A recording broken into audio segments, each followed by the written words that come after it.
फारिया कामयार और आयरा की शादी से पहले खवार के साथ मिलकर कामयार की लड़कियों के साथ फेक वीडियो बनवाती है।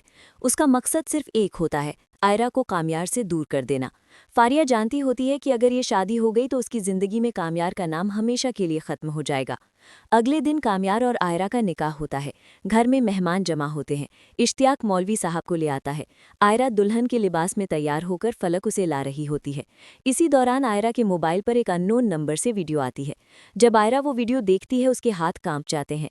वीडियो में कामयार को दूसरी लड़कियों के साथ दिखाया गया होता है। आयरा का चेहरा पीला पड़ जाता है। उसका दिल टूट जाता है। बिना कुछ सोचे समझे वो कामयार के पास जाती है और गुस्से में उसे धक्का दे देती है। आयरा कहती है, तुम भी बाकी सब जैसे ही निकले, मुझे धोखा दिया। कामयार हैरान रह जाता है। वो कहता है, आयरा ये झूठ है, ये किसी की साजिश है। लेकिन आयरा किसी की बात सुनने को तैयार नहीं होती। वो कामयार को घर से निकलने को कह देती है। कामयार खामोशी से वहां से चला जाता है। उसका दिल टूट चुका होता है, लेकिन वो अभी भी आयरा की इज्जत की फिक्र करता है। वो गाड़ी में बैठकर जा रहा होता है कि रास्ते में खवार अपने आदमियों के साथ उसकी गाड़ी को टक्कर मरवा देता है। कामयार बुरी तरह जख्मी हो जाता है। कामयार को फौरन अस्पताल ले जाया जाता है। उधर फलक को कॉल आती है कि इमरजेंसी है। फलक जब अस्पताल पहुंचती है और कामयार को इस हालत में देखती है तो फौरन आयरा को कॉल करती है। लेकिन आयरा गुस्से और नफरत में अस्पताल आने से इनकार कर देती है। इसी वक्त आयरा के फ़ोन पर फारिया का कॉल आता है। फारिया कहती है, मैंने कहा था ना, अगर कामयार तुम्हारा नहीं हुआ तो किसी का नहीं होगा। ये सुनते ही आयरा के पैरों तले ज़मीन निकल जाती है। उसे एहसास होता है कि उससे कितनी बड़ी गलती हो गई है। वो समझ जाती है कि वीडियो झूठी थी और कामयार बेकसूर है। आयरा का दिल बुरी तरह से भर जाता है। वो बिना वक्त ज़ाया किए अस्पताल पहुंचती है। वहां कामयार की अम्मी आयरा को देखकर गुस्से में कहती हैं, तुम्हारी वजह से मेरा बेटा इस हाल में है। अगर भरोसा नहीं था तो अब क्यों आई हो।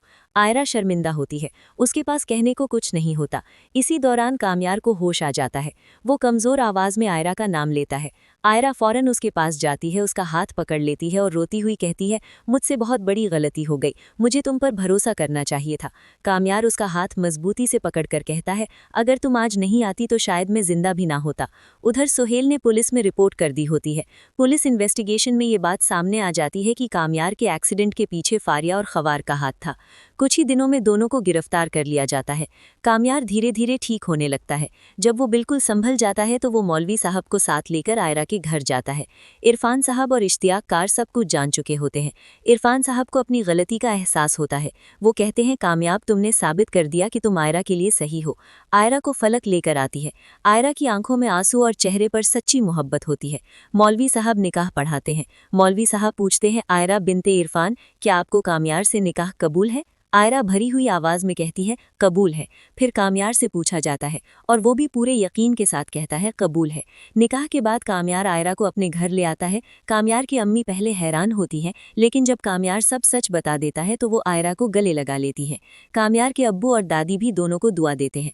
कहानी यहीं ख़त्म नहीं होती। फारिया जेल में अपनी हालत पर रो रही होती है। कुछ वक्त बाद खबर आती है कि फारिया अपना मेंटल बैलेंस खो चुकी है। ये सुनकर आयरा खामोश हो जाती है और कामयार उसका हाथ पकड़कर कहता है, जो होना था हो गया, अब हम सिर्फ अपनी नई जिंदगी देखेंगे। खुदा ने उसकी सज़ा फारिया को दे दी है।